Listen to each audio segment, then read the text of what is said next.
તો આગળ વાત કરીશું દેવભૂમિ દ્વારકાની જિલ્લાના મુખ્ય મથક ખંભાળિયા શહેરમાંથી સહકારી મંડળીઓના ઓડિટમાં થયેલા ગંભીર કૌભાંડનો ચોંકાવનારો મામલો સામે આવ્યો છે। સરકારી સેવામાં ફરજ બજાવતા અધિકારીઓ દ્વારા ખોટી સહી અને સિક્કાનો ઉપયોગ કરીને ગેરકાયદેસર રીતે ઓડિટ કરવામાં આવ્યું હોવાનું ખુલતા ભારે ચકચાર મચી જવા પામ્યું છે। ખંભાળિયા યોગેશ્વર નગર વિસ્તારમાં રહેતા મહેન્દ્રસિંહ ટેમ્ભા જાડેજા ઉપર 49 વર્ષ તેમની ઉંમર છે। આ સાથે જ દેવભૂમિ દ્વારકા જિલ્લા રજિસ્ટ્રાર સહકારી મંડળીઓની કચેરી ખાતે મદદનીશ સહકારી અધિકારી તરીકે રાજસેવક હતા। તેમના વિરુદ્ધ જ્યારે ખંભાળિયા પોલીસ સ્ટેશનમાં ગંભીર ગુના નોંધાયા છે તો 1 મે 2024 થી 30 જૂન 24 દરમિયાન મહેન્દ્રસિંહ જાડેજાએ પોતે અધિકૃત ચાર્ટર્ડ એકાઉન્ટ ન હોવા છતાં ગુજરાત સહકારી મંડળીઓના અધિનિયમ જોગવાઈનો ભંગ કરી દે અને દેવભૂમિ દ્વારકા જિલ્લાના કુલ 26 અલગ અલગ સહકારી મંડળીઓના ઓડિટ કરી નાખ્યા। તો ઓડિટ કરવાની સત્તા ન હોવા છતાં પણ અંગત આર્થિક લાભ મેળવવાના હેતુથી આ કામગીરીઓ કરવામાં આવી છે।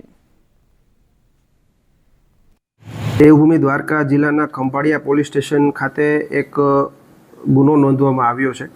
આ જે ગુનો છે એ આઈપીસીની કલમ 409, 418, 419, 465, 468 અને 471 મુજબ દાખલ કરવામાં આવ્યો છે।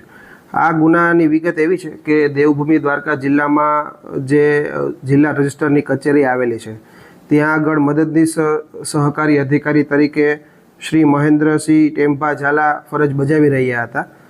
છેલ્લા 2 વર્ષ દરમિયાન તેમના દ્વારા અનઅધિકૃત રીતે કુલ મળીને 26 જેટલી જે મંડળીઓ છે તેનું ઓડિટ કરવામાં આવ્યું હતું। આ જે ઓડિટ કરવાની જે સત્તા હોય છે એ સત્તાવાર હુકમથી જે તે સીએને સોંપવામાં આવતી હોય છે, પણ આ જે આરોપી છે તેમના દ્વારા તેને કોઈ જાણ કર્યા વગર પોતાના અંગત સ્વાર્થ માટે આ 26 જે મંડળીઓ છે તેનું ઓડિટ કરવામાં આવ્યું હતું। તેને કોઈ ઉપરી અધિકારીની પરવાનગી આ બાબતે મેળવેલ ન હોય અને જે તેમના દ્વારા જે નાણાં મેળવવામાં આવ્યા હોય એ પોતાના અંગત લાભ માટે ઉચાપતના ભાગરૂપે તેમના દ્વારા સ્વીકારેલ હોય, તેના અનુસંધાને જે ફરિયાદી છે બળવંતરાય ચંદ્રકિશોર જોશી તેમના દ્વારા ધોરણસર ખંભાળિયા પોલીસ સ્ટેશનમાં ફરિયાદ આપવામાં આવી હતી અને તેમને પણ અટક કરવામાં, જે આરોપી છે તેમને અટક કરવામાં આવેલા છે।